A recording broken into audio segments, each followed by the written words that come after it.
តោះអញ្ចឹងវីដេអូនេះគឺជាវីដេអូដែលយើងមកធ្វើទឹកស៊ុបកាទៀវទឹកស៊ុបកាទៀវហ្នឹងយើងអាចធ្វើបានទាំងទឹកស៊ុបបាយតែនេះគឺខ្ញុំធ្វើតម្រូវទឹកស៊ុបបាយហើយយើងអាចដាក់ធ្វើកាទៀវបានទឹកស៊ុបបាយបើយើងធ្វើទឹកស៊ុបបាយយើងមិនចាំប្រើសាច់ច្រើនទេយើងប្រើតែឆ្អឹងជ្រូក700មកស្មើនឹង7 គីឡូឆ្អឹងជ្រូកគឺយើងយកឆ្អឹងស៊ុបហើយនេះប្រភេទបន្លែរបស់វាមានការ៉ុតមានឆែថាវឆែពៅខ្ទឹមបារាំង1មើមហើយខ្ទឹមសខ្ញីហើយនឹងបែកគក់ហើយនឹងជីវ៉ាន់សុយនេះដាក់កឹមឆាយក៏បានដាក់ជីវ៉ាន់សុយក៏បានហើយបកាគ្រឿងយឺហឺហើយនឹងស្ដេចស៊ុបអញ្ចឹងបើសិនជាយើងធ្វើកាទៀវយើងត្រូវប្រើក្បាលមាន់ហើយយើងមានថ្លើមអីដាក់ចូលរួមជាមួយដែរណាអានេះបើធ្វើកាទៀវអញ្ចឹងគ្រឿងក្រៅទាំងអស់នេះរូបមន្តទាំងអស់នេះគឺយើងអាចធ្វើកាទៀវបានធ្វើទឹកស៊ុបបាយក៏បានគាត់ថាទឹកស៊ុបបាយយើងអត់បានដាក់ក្បាលមាន់ហើយថ្លើមជ្រូកទេណាអញ្ចឹងយើងរូបមន្តធ្វើតែមួយទេធ្វើដូចគ្នាទាំងអស់តែឡើយយើងទៅធ្វើតោះអញ្ចឹងនេះជាបន្លែហើយនឹងគ្រឿងដែលយើងធ្វើកាទៀវធ្វើកាទៀវធ្វើទឹកស៊ុបបាយអញ្ចឹងការ៉ុតគឺយើងហាន់បែបហ្នឹងហើយឆៃពៅប្រៃគឺហាន់អញ្ចឹងមានឆៃពៅហើយមានឆៃថាវហើយនឹងបាច់គក់ណាគៀក្រៀមគល់ជីវ៉ាន់សុយអានេះយើងយកតែគល់ទេកាត់ស្លឹកវាចោលទៅហើយនឹងខ្ញីយើងដំឲ្យបាយអញ្ចឹងមកហើយនឹងខ្ទឹមយើងដំឲ្យបាយគ្នាតែប៉ុនជាមួយខ្ទឹមបារាំងនេះបងប្អូនអាចយកតែដុតក៏បានឬក៏អត់ដុតក៏បានគៀក្រៀមយឺហឺនេះចង់លេងឲ្យឈ្ងុយក៏បានអត់ក៏បានហើយឆ្អឹងស៊ុបនេះគឺយើងស្ងោរយើងស្រោះវាឲ្យអស់ឈាមហើយអញ្ចឹងវាអត់មានក្លិនឆ្អាបខ្លួនអីទេណាអញ្ចឹងយើងហាន់បែបហ្នឹងហើយយើងចាប់ផ្ដើមច្រកជាមួយនឹងបន្លែដែលយើងអត់ញ៉ាំតោះអូខេអញ្ចឹងយើងចាប់ផ្ដើមរើសរបស់ដែលយើងអត់ញ៉ាំណាគ្រឿងយើងចាប់ផ្ដើមរើសគ្រឿងដែលយើងអត់ញ៉ាំណាតែអត់ញ៉ាំទេមិនមែនយើងអត់ដាក់ភ្ញៀវដូចទៅគួយយើងអត់អាចដាក់ទឹកស៊ុបឲ្យភ្ញៀវបានទេយើងក៏មកឲ្យវាចេញជាតិទៅបានហើយយើងអាចច្រងចោលបានហ្នឹងកម្រាំងហ្នឹងនៅតែ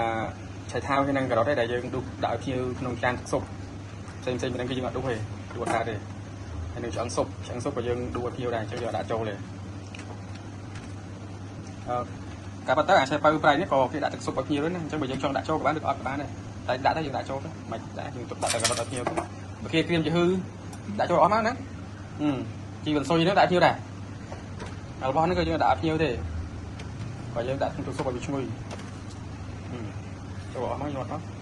ឆៃពៅប្រៃនេះបើសិនដាក់ចូលអត់ទេក៏មិនដាក់ក៏បានដែរអញ្ចឹងតែប៉ុណ្្នឹងទៅហើយក្របមកដាក់ចូលក្នុងស៊ុបក៏វាចិត្តអាហ្នឹងគឺរបស់ដែលយើងអត់ដាក់ក្នុងចានស៊ុបឲ្យភ្ញៀវអូខេឥឡូវទឹកយើងពុះហើយណាយើងដាក់គ្រឿងដែលយើងបានដាក់ក្នុងកែវហ្នឹងយើងបានក្នុងកត្រងដែរយើងដាក់ចូលមកចូលទៅហើយដៃយើងពាក់ក្នុងនោះអូខេហើយយើងដាក់បន្លែចូលបន្លែដែលសល់ដាក់ចូលមកឆៃពៅប្រៃដាក់ចូលអស់មក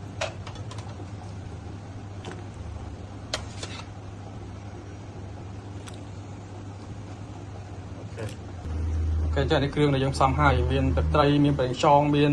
ម្សៅស៊ុបមានស្ដេចស៊ុបប៊ីចេងស្ករអំបិលហើយម្រេចហើយដុំស៊ុបយើងប្រើមួយដុំហើយយើងប្រើមួយដុំតូចទៀតមួយដុំធំនេះគឺវាមានពីរដុំតូចនេះអញ្ចឹងយើងប្រើស្មើនឹង3ដុំតូចនេះណាចានេះគ្រឿងយើងផ្សំហើយយើងអាចយកទៅចាក់ក្នុងឆ្នាំងស៊ុបបានតោះចូលមកអូខេ